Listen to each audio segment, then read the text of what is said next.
გამარჯობა მეგობრებო. ვაგრძელებ ვიდეოების სერიას ახალ ბედებისთვის. წინა ვიდეოშიც გითხარით, ფოტოგრაფია საკმაოდ ძვირადღირებული სიამოვნება, ამიტომ თუ ფინანსურად არ ხართ ყარად და სტაბილურად, ჯობს სანამ უკეთესი პერიოდი არ დაგიდგებათ, მანამ თავი შეიკავოთ აპარატურის შეძენისგან, იმიტომ რომ ერთი კამერის შეძენით აქ საქმე არ მთავრდება, ძალიან ბევრი ნიუანსია, ძალიან ბევრი რაღაცა არის გასათვალისწინებელი და აუცილებელია ეს ყველაფერი იცოდეთ, სანამ რაიმეს აარჩევთ ან შეიძენთ. თემაზე მუშაობისას ბევრი ვიფიქრე, როგორ აჯობებდა ინფორმაციის თქვენთვის მოწოდება.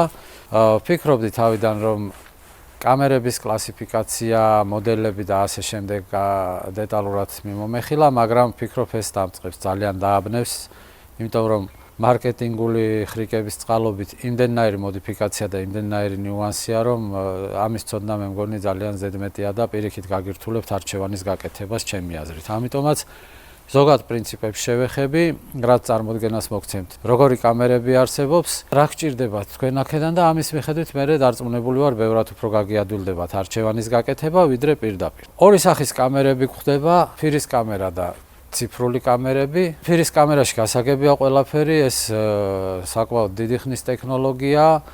ფოტოფირზე მიდის გამოსახულების დაფიქსირება, მერე ეს ფირი მჟღავნდება, იბეჭდება ფოტოქაღალდზე და ან სკანირდება და ასე ღებულობთ ციფრულ ასლს ან ქაღალდზე ფოტოგრაფიას.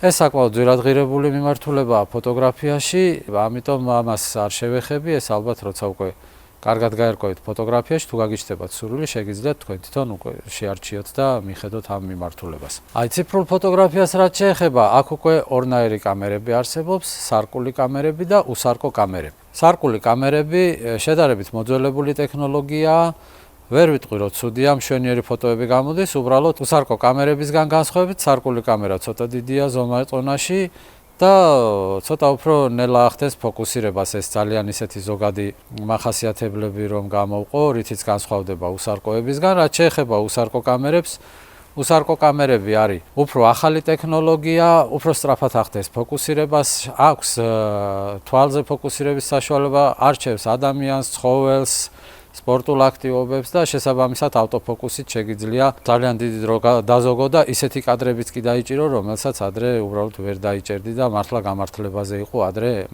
აი ძალიან ისეთი იშვიათი და მნიშვნელოვანი სწრაფმოქმედი კადრების გადაღება. განსხვავება არა მარტო ზომა-წონაშია და ფოკუსირებაში, არამედ ფასშიც სერიოზული სხვაობაა. სარკული კამერები უკვე აღარ გამოდის, შესაბამისად მხოლოდ მეორად თუ შეძლებთ რომ ბაზარზე იშოვოთ. მეორადი კამერები რა თქმა უნდა ბევრად იაფიღებს, მით უმეტეს რა კი მოძველებული ტექნოლოგიაა, ფასი საგრძნობლად დაცემულია. შესაბამისად თუ თქვენ არ გაქვთ ფინანსურად იმის საშუალება რომ ახალი ციფრული უსარკო კამერა შეიძინოთ, ამ შემთხვევაში შეგიძლიათ არჩევანი უფრო მაღალი კლასის სარკულ მეორად ციფრულ კამერაზე გააკეთოთ. ამ შემთხვევაში თქვენ დაზოგავთ თანხას, მიიღებთ ცოტა უფრო მეტ ფუნქციონალს და საკმაოდ კარგ კამერას მართალია ნახმარს, მაგრამ ძალიან კარგს, რომელიც დიდხანს გასიამოვნებთ ჯერ კიდევ. აქ მთავარი ნიუანსი მეორადის შეძენისას არის ის, რომ აჯობებს გამოუცდელმა და ახალ ბედამ შეიძინოთ მეორადი ტექნიკის მაღაზიებში, ან ისეთ პირებთან, რომელიც ზუსტად მეორადი ტექნიკით ვაჭრობს და გამოირჩევა მაღალი სანდოობით და არა ნებისმიერი შემხვედრისგან და არა იმიტომ რომ ვიღაცა მოგატყუებთ, უბრალოდ იმიტომ რომ კერძო პირი, რომელსაც კამერა გასაყიდი დაინტერესებულია თავის კამერის გაყიდვით და ყველანაირად ეცდება რომ ეს კამერა მოყიდოთ და ის მაღაზია ან ადამიანი, რომელიც მეორადი ტექნიკით ვაჭრობს, ყურადღებით მოგისმენთ, რჩევას მოგცემთ და მოყიდით ისეთ ტექნიკას, რომელიც გამოგადგებათ, იმიტომ რომ მეორედ და მესამედ რო დაგჭირდებათ და აუცილებლად დაგჭირდებათ მე რაღაცაზე ამ კაცთან ისევ მისვლა ამ მაღაზიაში, მასთან მიხვიდეთ და შეიძინოთ უკვე დანარჩენი რაც გჭირდებათ. შესაბამისად მეორადი ტექნიკის მაღაზია ცუდ კამერას არ მოყიდით, არ მოგატყუებთ და ალბათ ახალ ბედასთვის და გამოუცდელისთვის, რომელიც დიდად ვერ ერკვევა ვერაფერში, აჯობებს თუ მეორადის ყიდვას გადაწყვეტთ თავიდანვე შეიძინოს აი ესეთ მეორადი ტექნიკის მაღაზიებთან ან პირებთან, რომელიც მეორადი ფოტოტექნიკით ვაჭრობ. რაც შეეხება ციფრულ უსარკო კამერებს, ეს უკვე არის ყველაზე თანამედროვე და ახალი ტექნოლოგიებით შექმნილი ფოტოკამერები, რომლებსაც ძალიან ბევრი უპირატესობა აქვს. ჯერ ერთი მთავარი უპირატესობა არის ავტოფოკუსის სისწრაფე. და გადაღების სიჩქარე.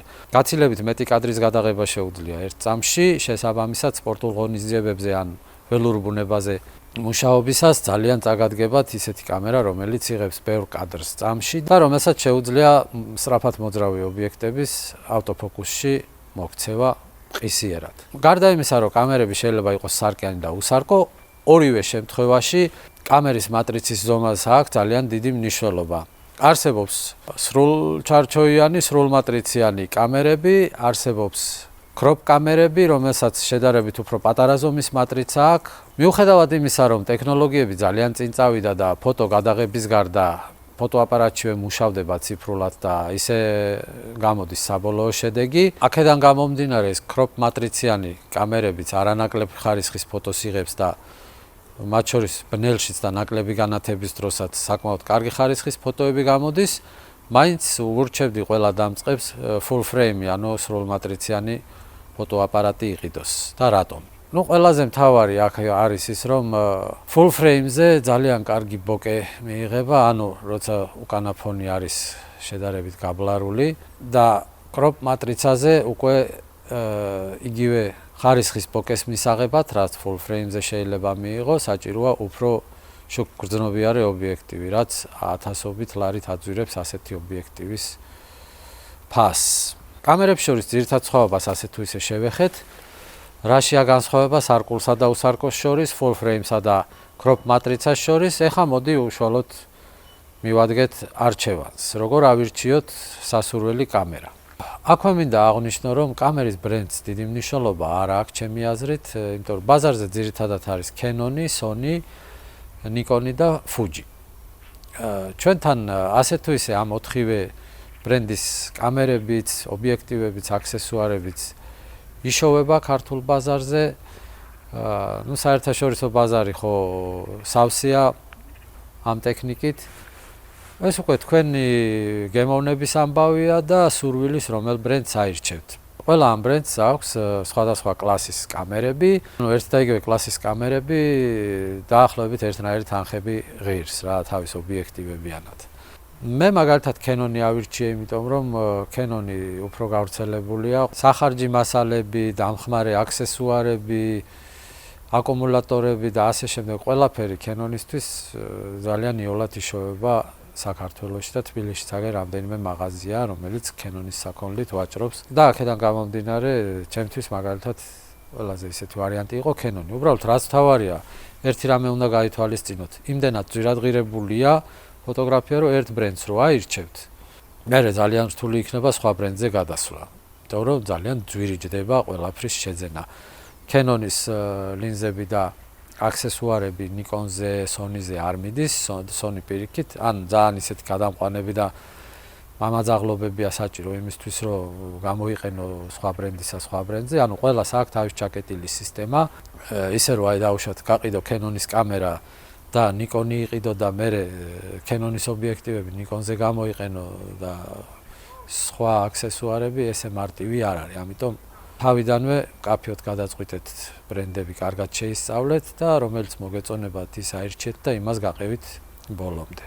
რაც თავარია კამერის შერჩევაში ძალიან დაგეხმარებათ ხელოვნური ინტელექტი. მე მაგალითად ძალიან კარგად ვიყენებ ChatGPT-ს, იმიტომ რომ ქართულადაც შემიძლია რაღაცა ვკითხო, არ მჭირდება რაღაც სპეციალური ტექსტების დაწერა, თავისი ენის ცოდნა, პირდაპირ ქართულად ვეკითხები, აი მინდა ესა და ეს და რას მირჩევ, როგორ შევარჩიო, ჩამომირაკრაკებს ყველაფერს, კითხვებს მისვავს თვითონ, თუ რამე დამაინტერესებს დამატებით, მე შემიძლია კითხვა დაუსვა, თემა გავაგრძელო, მოკლედ როგორც კაი გამოცდილი მეგობარი ან ექსპერტი, ისე გელაპარაკება და გაძლევს რჩევებს.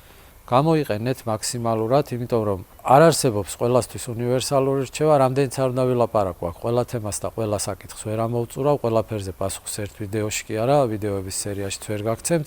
ამიტომ დანარჩენი თქვენი მთელი ცოდნა და გამოცდილება შეივსეთ გადაწყვეტილების მიღებაზე ChatGPT-ის დახმარებით და მე უკვე ნახავთ ვიდეოებს, ვიდეო მიმოხილვებს YouTube-ზე კამერებისას და იქიდან უფრო ადვილი იქნება კონკრეტული გადაწყვეტილების და არჩევანის გაკეთება. დღეისათვის სულ ეს არის, გემშვიდობებით მომავალ შეხვედრამდე, თუ დაგაინტერესათ და მოგწონთ, გამოიწერეთ არხი, გააზიარეთ ვიდეოები სხვადასხვა სოციალებში, რომ მეტმა ადამიანმა ნახოს და მეც დაეხმაროს და კომენტარებში დასვით კითხვები, კითხვებზე გიპასუხებთ. ეხლა ამით გემშვიდობებით, მომავალ შეხვედრამდე კარგად ბრძანდებოდეთ.